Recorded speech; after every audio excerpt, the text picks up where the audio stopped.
And now it's time for our daily arts and culture segment. And of course, for that, our Yim Yoonhee joins me live in the studio.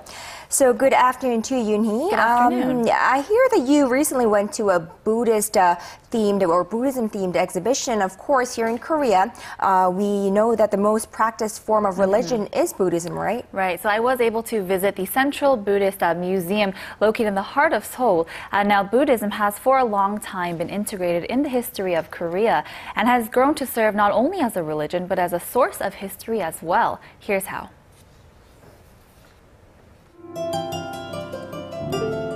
Buddhism, a religion based on the life of Siddhartha Guatama, also known as Buddha, whose millions of followers strive to reach the state of ultimate enlightenment and perfect peace.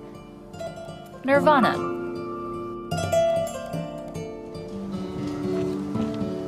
It's an end to the repeating cycle of birth, life, and death, and upon cremation, those who have reached nirvana produce a sarira, including Buddha, who his many followers believe is preserved through these sacred relics. When Buddha first passed away, his body was referred to as a sarira.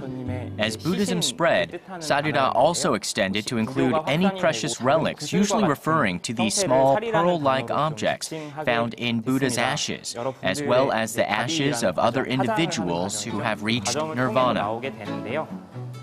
The sarira was placed in a sacred case, carefully crafted to hold the precious remnant. And it's the beautifully handmade case that is now the most valuable. This process of enshrining the sarira became a sacred ritual.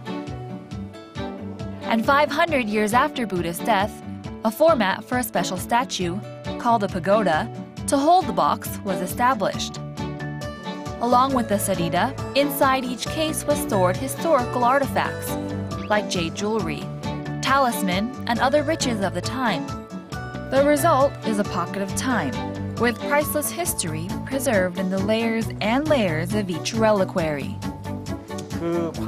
After Buddha's death and cremation, his sariras were placed in special containers that had layers of gold, silver, bronze, and iron. This tradition of using the four materials in layers became a tradition in Buddhism. The sarira container is interesting because the smallest container, the one closest to the sarira, is actually made out of glass. And this is because at that time, during the Shilla dynasty, glass was extremely rare in Korea, and when it was first imported from the West, from places like Arabia and Turkey, green glass was considered especially precious. Sarira worship has taken on many different forms through the many years.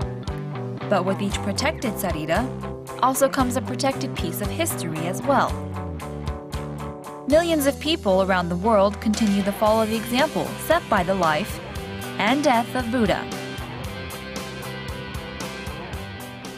You know, Yoonhee, to be honest with you, I'm no expert in Buddhism and I don't know much about it, but here in Korea we have a long tradition of Buddhism, and therefore I know there are a couple of sites that, Buddhist sites that needs to be checked out, by tourists, by anyone who's interested in the city. And I noticed that in the report, the museum is located in Jongno-gu. Right. Jongno-gu has a neighborhood heavily influenced by Buddhism, so they actually have the Chogyesa temple, and they also have a Buddhist library there, along with meditation centers.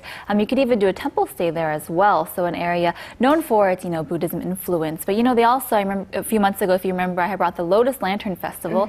That also takes place there. And so a lot going on there for people who are interested in Buddhism or people who follow Buddhism as well. Right. So for those who are religious as well as who are interested in getting some very cultural experience.